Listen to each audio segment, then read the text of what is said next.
I'm very happy to be able to join you today for this lesson.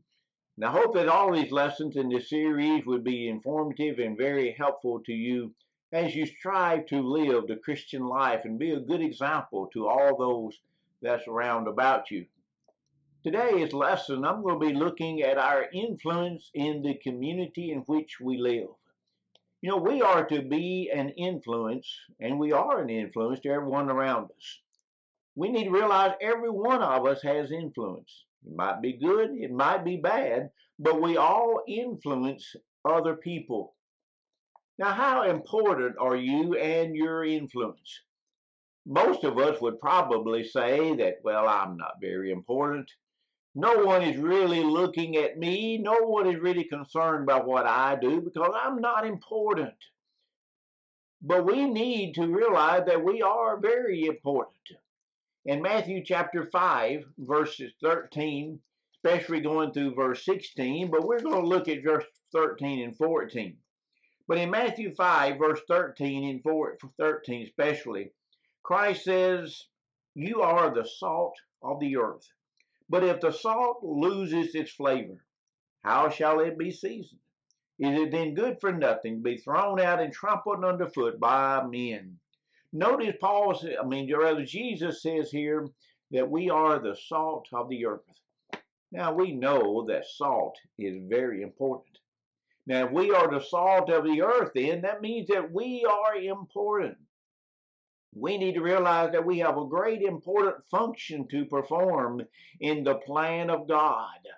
Life cannot be sustained without salt and light. And in these passages, Jesus said we're both salt and the light of the world. So Jesus is saying that we are important and that God's purposes cannot really be accomplished without us performing our function. Now, of course, in these passages, Jesus is talking about the influence that we should have on others. As I said before, every person has influence. And Jesus wants that influence to be used for him. Notice Christ says here that we are the salt of the earth. Now, of course, this shows then that Christ's kingdom is in the world, but it is not of the world. It shows our influence must be on the earth. And it shows that Christianity does not withdraw itself from the world and live all by itself, such as in monasteries or convents. That we as Christians are designed to be in the world, to influence people around us. And of course, to be said that we are the salt of the earth is really a great compliment. Salt was a valuable commodity in Jesus' day. It's much more valuable in ancient times than what it is today, even. In the past, furious wars have been fought over salt. In many societies, it was so highly valued that it was actually used for money. It was used for currency. So salt was extremely important, especially back in the ancient world. But even today, salt is also very important. But when Christ said that we are the salt of the earth, he is saying that we are important. We have an important function to perform. Now we need to realize and try to perform then that function that God intended for us to perform. But what are the uses of salt? I'm going to mention basically three uses that we find for salt. One, salt is used to season or to add flavor. Now we all know that food without salt is usually tasteless. Therefore, virtually any food, you add salt or some kind of seasoning to it. In Job chapter 6 and verse 6, Job asked this question, can flavorless food be eaten without salt? Are there any taste in the white of an egg? So here again, even in that passage, it talks about the taste that salt gives to food. And so just as salt gives taste and flavor to our food, so Christians are to add flavor or zest to life. You see, in the long run, everything this world has to offer ends up being tasteless. It ends up being worthless and useless. And yet, unfortunately, often people relate the very opposite to Christianity. Rather than making Christianity add zest and flavor to life, many people think Christianity robs life of all its fun and all its pleasure. For example, the Roman Emperor Julian, who ruled right after Constantine. Now, you remember Constantine was the one who made Christianity the legal religion of the Roman Empire. And so the very next emperor, after seeing what Christianity had done over the empire, the very next emperor made this statement, said, "Have you looked at these Christians lately? Hollow-eyed, pale-cheeked, flat-breasted all. They brood their lives away, unspurred by ambition. The sun shines for them, but they do not see it. The earth offers them its fullness, but they desire it not. All their desire is to renounce and to suffer, that they may come to die." In other words, Julian said that there is no joy in the life of a Christian. They see the beauty and everything around the world all about them, but they do not appreciate it at all. They are just here to die. Kind of sad commentary on Christianity, isn't it? One great well-known American used to say, by the name of Oliver Wendell Holmes, he once said, "I might have entered the ministry if certain clergymen I knew had not looked and acted so much like undertakers." In other words, here again, he looked at the ministers, the one who sort of had so much joy in being Christians, and yet, as he looked at it, they acted like people who were in funerals all the time. In other words, as these men saw it, Christianity took all the joy out of life. Rather than adding joy to life, they took the joy out of life. But we should not do that. And we need to realize Christianity does not take the joy out of life. It really adds joy. You see, in a worried world, the Christian can remain calm and serene. In a world of depression, the Christian is full of the joy of life. For instance, in Philippians 4, verse 4, Paul says, "Rejoice in the Lord always. And again I say, rejoice." Are we really rejoicing in being Christians? People should look at our lives and they should want to be like us. They should want to become a Christian. In Titus 2 in verse 10, Paul said that we should adorn the doctrine of Christ. Now, to adorn means to make beautiful. Just as we get up in the morning and we comb our hair and we put on nice clothes and we do everything we can to make ourselves look physically more presentable to those around us, so then we as Christians make the Christian doctrine and Christian life presentable to other people. We should make it look beautiful. We should make it so that other people will want to become like a Christian. That means that we have an important job to do, don't we? That we cannot go through life all sad and worried and upset and not smiling at all. Because then people will look at us and they'll say, "I will never want to be a Christian." But here Paul said that we should adorn the doctrine, make it look beautiful. And we do that by rejoicing, by being happy, and showing the world that Christianity does not take the joy out of life, rather it adds joy to life. Just as salt adds flavor to the food, so Christianity and a true faith in God can add true joy and serenity and calmness to a life in a worried world, in a world that is so upset and has so many problems. But then we also see that salt can be used to preserve. You see, salt preserves meat. Fishermen in ancient times packed their fish in salt. Even today, in some cultures, we've saved meat or we preserve meat with salt. But in order for salt to preserve the fish or the meat, then you have to rub the salt into the meat. You cannot just put it close. You cannot just sprinkle a little bit on the side of it and expect to do its job. It's got to be rubbed into the meat before it really has any influence in it at all. So just as salt then can preserve the meat and fish, so Christians can be a preserving influence to the world. And so when Christ is saying that we are the salt of the earth, he is basically saying that without his influence, the world is a carcass that is rotting away and disintegrating. It doesn't matter how glamorous it may appear. It may appear to be beautiful and living and very active, but in actuality is dying and disintegrating. Beneath the brilliant colors is a faded, wrinkled reality. You see, we have seen various factors that's been put forth as this hurts hope and salvation. Things such as science and education and psychology and psychiatry, technology, better living conditions, social reform, and so on and on we could go. Now, progress has been made in all of these areas, and yet the world doesn't really improve. If anything, we have more violence and heartache now than ever before. Even though great advances have been made in so many areas that we thought would bring and solve the problems of life. But in actuality, it hasn't, has it? Indeed, the world, as we said, doesn't improve. It seems to only get worse all the time.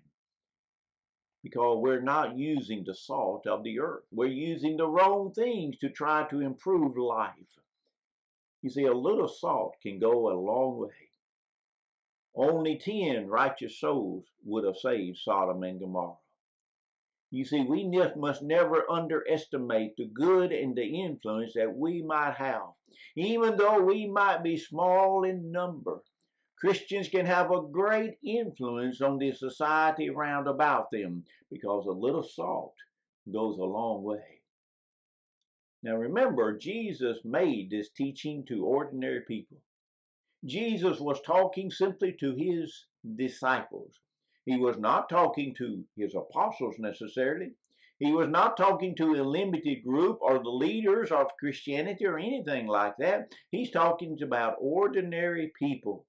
So all of the followers of Christ, every single Christian, is to be the salt of the earth. Are you salt of the earth? And finally, we need to realize that salt was a symbol of fidelity and steadfastness. You see, God's covenant with Israel was that we are to be the salt of the earth.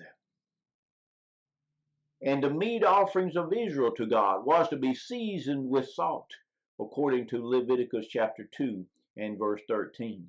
Israel was even called a covenant of salt. That is referring to the covenant that God made with Israel in Numbers chapter 18 and verse 19. So then Christianity, or rather God's covenant, was seasoned with salt, emphasizing its steadfastness. And we as Christians, we are also to be steadfast. In 1 Corinthians 15 and verse 58, Paul said, "Therefore, my beloved brethren, be ye steadfast, immovable, always abounding in the work of the Lord. For as much as you know your labor is not in vain in the Lord." Paul encourages us to be, as Christians, to be steadfast and to be always abounding in God's work. But you know, being the salt of the earth is also a great challenge. That means that we must be different from the world. In Romans 12 and verse 2, Paul said, "Be not conformed to this world, but be ye transformed by the renewing of your mind, that you may prove what is that good and acceptable and perfect will of God." Notice we are to be transformed from the world. Now, this doesn't mean we are to be odd just for the sake of being different, such as wearing green spiked hair or something like that. But we are to be distinctive. We are to be different from the world. People should be able to look at us and see that we are Christians by what we do, the way we talk, the topics we discuss, how we meet the difficulties of life, and so forth.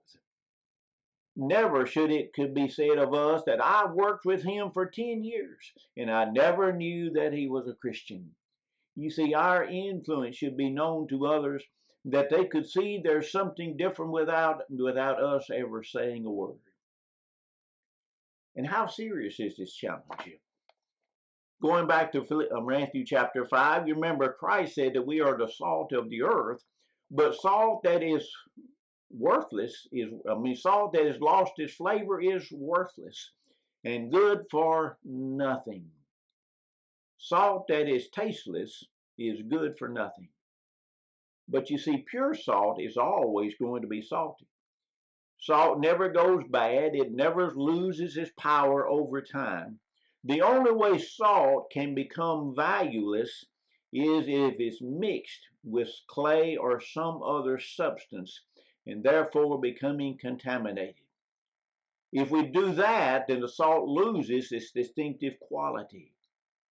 And the people would never throw impure salt on fields because that would destroy the fertility of the soil. So they would throw the salty mass, the salty good for nothing mass on the footpaths. And people just walk on it. Well, that's all it is good for. You see, a corrupt Christian then is good for nothing.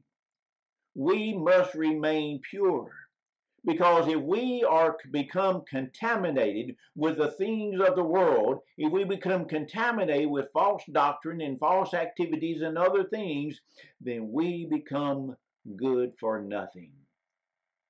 You see, apart from Christ, all of us is worthless. John 15 and verse 5, Jesus said, "For without me, you can do nothing.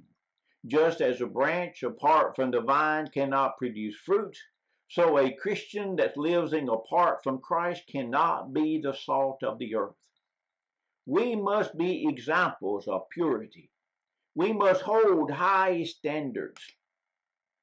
And that's difficult to do because we're living in a world in which is very immoral. And all kinds of evil and false practices are being done and promoted and sometimes even rejoiced in. And so in a world of evil, we must become different. We must remain different. We must remain distinctive. The problem is that the church often lowers its standard of morality in response to the change of culture. And rather than the church remaining pure and holding high standards of morality and purity, we find the church lowers its standards, remaining a little bit different from the world, but as the world lowers its standards, so Christianity lowers their standards as well. But James said in James 1 verse 27 that one aspect of pure religion was to keep himself unspotted from the world. We are to live pure lives. We are to be different from the world. We are to talk differently. Colossians 4 verse 6, Paul said, "Let your speech always be with grace, seasoned with salt, that you may know how to answer each one."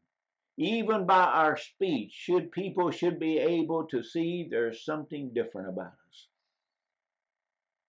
You see, to being the salt of the earth is a great challenge. But every important activity carries with it certain challenges. As we started out this lesson saying that all of us have a very important function to do, and that is to be the salt of the earth. But it's also a great challenge. It's difficult to be the salt of the earth because that means we must be different from the world. But if we're not different from the world, then we're basically good for nothing. You see, no greater insult can be spoken against any man than to say he is good for nothing. But unless we are living for Christ, that is exactly what we are. You see, spiritually speaking, we are good for nothing. It has been said that you can lead a horse to water, but you cannot make him drink. And that's true. But you know, you can put enough salt in his feed to make the horse want to drink. Well, apply that to Christianity. Christ said we are to be the salt of the earth. That means we are to live so that people want to become a Christian. We are to live in such a way that people want to partake of the gospel of Jesus Christ. And we need to adorn the doctrine, make it beautiful, so that people will want to become more like us, to become more like Christ, and begin living for Christ. That's the kind of influence that we need to have on the community all around us. That is an influence that we have every day of our life. You cannot have their influence by living for Christ only on Sunday. We have to do it every day, in every aspect of life. No matter where you go, you live as a Christ would want you to live. We are indeed to be the salt of the earth. Thank you.